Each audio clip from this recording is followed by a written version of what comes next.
take the safe way. Thank you. And he's going to come and address us on behalf of the Gideons. Amen.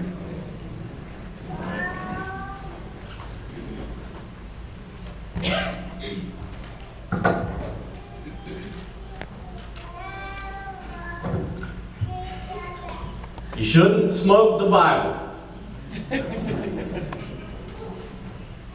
And again, you shouldn't smoke the Bible. These words flashed across the mind of Alfonso Ballin. Now, a little background. Alfonso Ballin was a young man in Bogota, Colombia, South America. By the age of 10, he had run away from home. He was addicted to drugs. He had joined a gang and was actively in a life of crime. He and his partners were so lost, so wild, so ultimately reprobate that when they would encounter the Bogota Gideons, they would take the Gideon testaments that were handed out. They would actually remove the pages of the Bible and use it to roll up marijuana joints. It was common practice for them. It didn't bother them at all. Strangely enough, one day, as he was about to twist one up, it flashed across his mind, you shouldn't smoke the Bible. Now, taken aback, he took the trouble and felt led to unroll and read the page that he was about to mess up. And it was from Revelation chapter 5. It says, who is able to open the book of life? Now, of course, we all know that's Jesus Christ. Well, at that minute, he was so convicted, he dropped, he repented, and he was saved. He surrendered his life to Jesus Christ. Now, that would be a great testimony in and of itself. But God is a big God, and he didn't stop there. That's right. He went back to his gang. He witnessed to his fellow gang members, and 12 of them also, at that point, gave their life to Jesus Christ. 10 of them to this day are still in active ministry. 6 of them are pastors, and 4 of them are evangelists. Now, who are the Gideons? We're an association of professional businessmen and women are the auxiliary of the Gideons. We come from all evangelical denominations from all over the country, all over the world. We are from among you, and we partner with the local church. And we have one mission and one mission alone, and that is to bring every man, every woman, and every child to a saving knowledge of Jesus Christ. Now, we do this primarily by distributing copies of God's Word. Now, probably most of you are familiar with the Gideon Bible that's placed in hotels, of course. On top of that, we also go to all the different traffic lanes of life. We go to schools, we go to hospitals, we go to military intake centers, places where we deal in large volumes of people, and we know that they'll be available. Now, with the Gideons, there are 3 ways that you can help us. The first way is we covet your prayers. This organization is over 100 years old. It was birthed in prayer. It was conceived in prayer.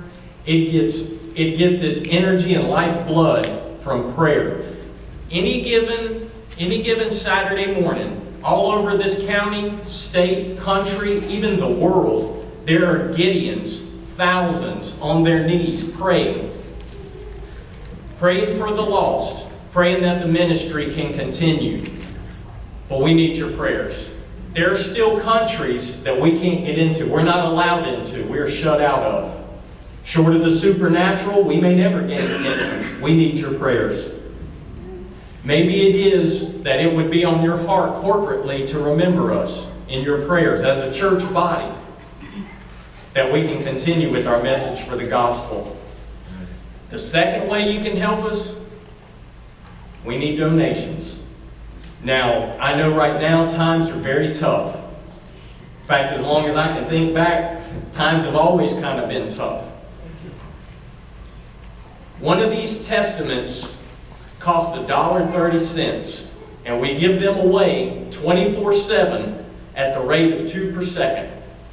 That means every time the human heart beats, 2 of these Gideon testaments go out somewhere over the world. $1.30, and rest assured, not 80, not 90, but 100%.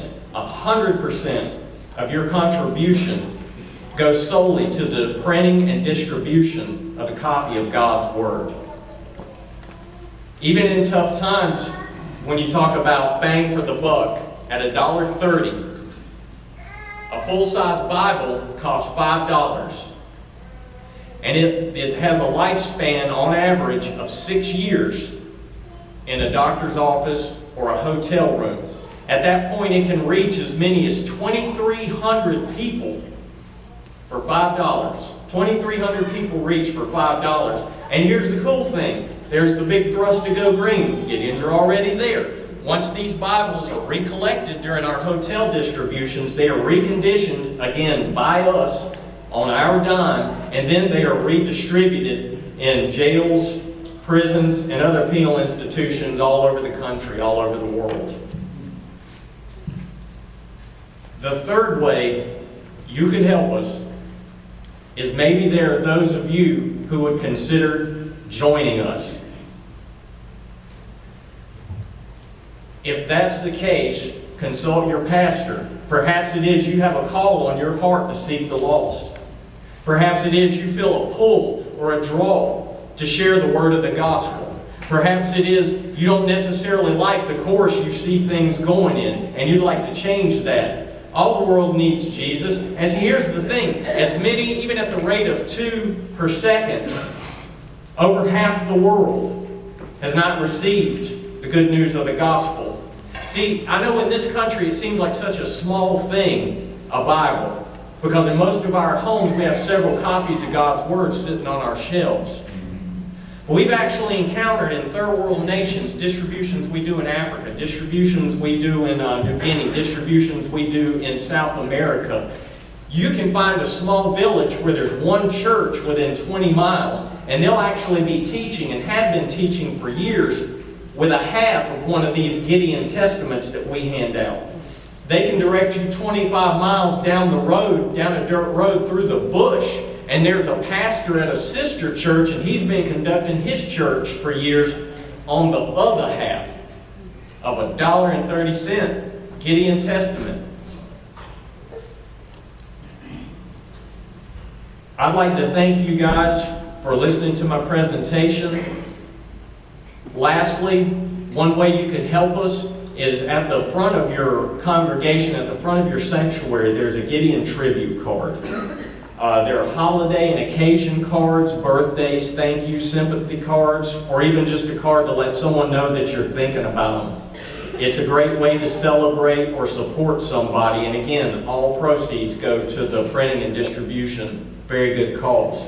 I would like to thank you guys for the time that you've given me. Pastor, I'd like to thank you for allowing me to speak at your church, and have a blessed day.